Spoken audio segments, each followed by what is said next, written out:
एक भी लड़ाई नहीं हारी। अलेक्जेंडर को खुद एरिस्टोटल ने पढ़ाया था। अलेक्जेंडर की मृत्यु दुनिया में सबसे बड़ी रहस्य की बात है। ये है अलेक्जेंडर द ग्रेट उर्फ सिकंदर महान की कहानी।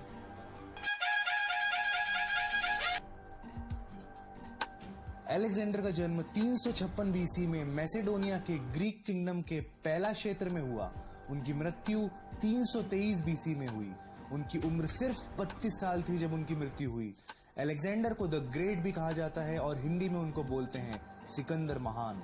लेकिन आजकल हिस्टोरियंस द ग्रेट का पद कम से कम देते हैं, क्योंकि एक इंसान को अगर आप महान बोल रहे हैं तो आपका मतलब है कि बाकी इंसान खराब है। इंटरेस्टिंगली इतिहास में औरतों को कभी महान नहीं बोला गया। अलेक्जेंडर किंग फिलिप द्वितीय के बेटे थे। अलेक्जेंडर जब सिर्फ और सिर्फ 13 वर्ष के थे तब उन्होंने एक ऐसे घोड़े को काबू में किया जिसको बड़े बड़े घुड़सवार और योद्धा काबू में नहीं कर पाए। उस घोड़े का नाम था ब्रूसाफिलिस और इस घटना ने अलेक्जेंडर के फादर फिलिप द्वितीय ऑफ मैसेडोनिया को बहुत प्रभावित किया और उन्होंने अलेक्जेंडर को बोला कि तुम में इतनी प्रतिभा है कि मैसेडोनिया का किंगडम तुम्हारे लायक नहीं है। अलेक्जेंडर ने उनकी जिंदगी में उनके पिता के साथ ज्यादा समय नहीं बिताया। उनके पिता अपना ज्यादा से ज्यादा समय मिलिट्री कैंपेन्स में देते थे। अलेक्जेंडर को दुख था उनके पिता का उनके साथ ना होने का। उनको शिक्षा उनके संबंधी एपिरस के लियोनिडास से मिली। लियोनिडास को किंग फिलिप द्वारा अलेक्जेंडर को गणित पढ़ाने के लिए रखा गया था। गणित के साथ साथ घुड़सवारी और तीर अंदाजी भी लियोनिडास ने पढ़ाई। लिसिमाकस अलेक्जेंडर के अगले गुरु थे। उसके बाद किंग फिलिप द्वितीय ने बहुत प्रसिद्ध फिलोसोफर एरिस्टोटल उर्फ अरस्तु को अलेक्जेंडर को पढ़ाने के लिए बुलाया। 3 साल तक एरिस्टोटल ने अलेक्जेंडर को फिलोसॉफी, कविताएं, नाटक, विज्ञान और राजनीति पढ़ाई। एरिस्टोटल ने देखा कि अलेक्जेंडर में योद्धा बनने का सपना था। अलेक्जेंडर ने अपना पहला युद्ध अभियान थ्रेशियन लोगों के खिलाफ किया। जब फिलिप द्वितीय ने स्पार्टा को छोड़कर बाकी सभी ग्रीक स्टेट्स को एकजुट कर दिया तो अलेक्जेंडर और फिलिप द्वितीय में दूरियां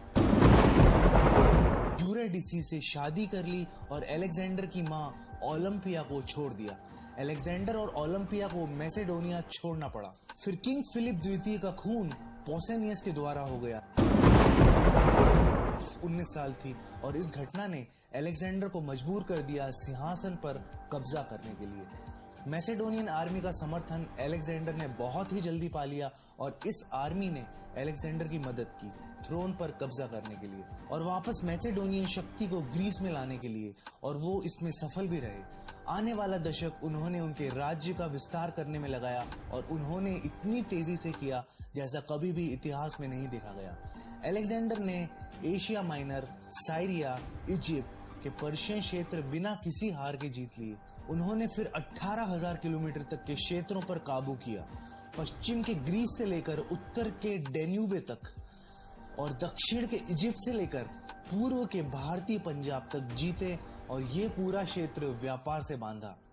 अलेक्जेंडर एक बहुत ही बढ़िया जनरल थे।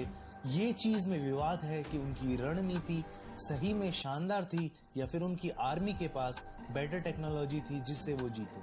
खासकर उनके पास बहुत लंबे लंबे भाले थे जिनको वो सेरिसास कहते थे। उनको एक अच्छा जनरल इसलिए भी कहा जाता है क्योंकि नेपोलियन अलेक्जेंडर से ऑब्सेस्ड था। उसको अलेक्जेंडर का जुनून सवार था। लेकिन एक बात ध्यान में रखने वाली है कि अलेक्जेंडर अपने राज्य को बनाने में इतने काबिल नहीं थे। ये बात सही है कि उन्होंने बहुत सारी जगह पर कब्जा किया, लेकिन वहां पर वो अपने राज्य को बना नहीं पाए। कहने का मतलब ये है कि अलेक्जेंडर चीजें तोड़ने में अच्छे थे लेकिन बनाने में नहीं।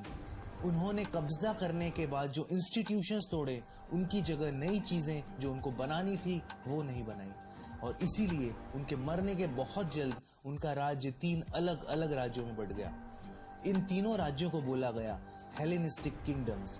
इससे हम ये समझते हैं कि उनको जीतना तो आता था लेकिन राज्य को इतने अच्छे से चलाना नहीं। हेलेनिस्टिक किंगडम्स को अलेक्जेंडर के जनरल्स ने रूल किया और वो बहुत इंपॉर्टेंट डायनेस्टीज बनी। उनकी मृत्यु के बाद दुनिया में उनका प्रभाव आज तक बना रहा। जब अलेक्जेंडर की मृत्यु हुई तब रोमन्स से नेपोलियंस तक सभी ने उनको इंपॉर्टेंस दी।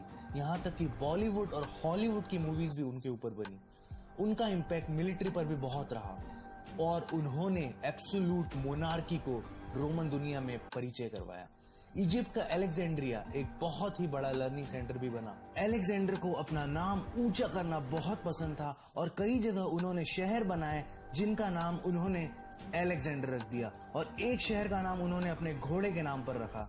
अलेक्जेंडर की मृत्यु के बाद कल्चर पर उनका बहुत ही बड़ा प्रभाव है। उन्होंने ग्रीक लैंग्वेज को भी बढ़ावा दिया। न्यू टेस्टामेंट भी ग्रीक लैंग्वेज में लिखा गया था। इसको कोई भी झुठला नहीं सकता कि अलेक्जेंडर एक बहुत ही अच्छे योद्धा और जनरल थे, लेकिन साथ ही साथ उनकी वजह से व्यापार में काफी बढ़ावा आया, क्योंकि लोग उनको इतना महान मानते थे कि जब उनकी मृत्यु हुई और उसका कारण प्लूटार्च के द्वारा बुखार बताया गया तो लोगों ने कहा इतना बड़ा इंसान बुखार से कैसे मर सकता है, और अलग अलग लोगों ने उनकी मृत्यु के प्रति अलग अलग धारणाएं बना ली। कुछ लोगों ने यह तक कहा कि उनको जहर देके मारा गया है। कारण चाहे जो कुछ भी हो, अलेक्जेंडर हमेशा सबके लिए एक प्रेरणा बन के रहेंगे और उनकी कहानी आने वाले हजारों लाखों साल तक जिंदा रहेगी। तो ये थी अलेक्जेंडर की कहानी। आप और किस व्यक्ति की कहानी इस चैनल पर देखना चाहते हैं, हमें कमेंट सेक्शन में बताइए। वीडियो को लाइक कीजिए और चैनल को सब्सक्राइब करना ना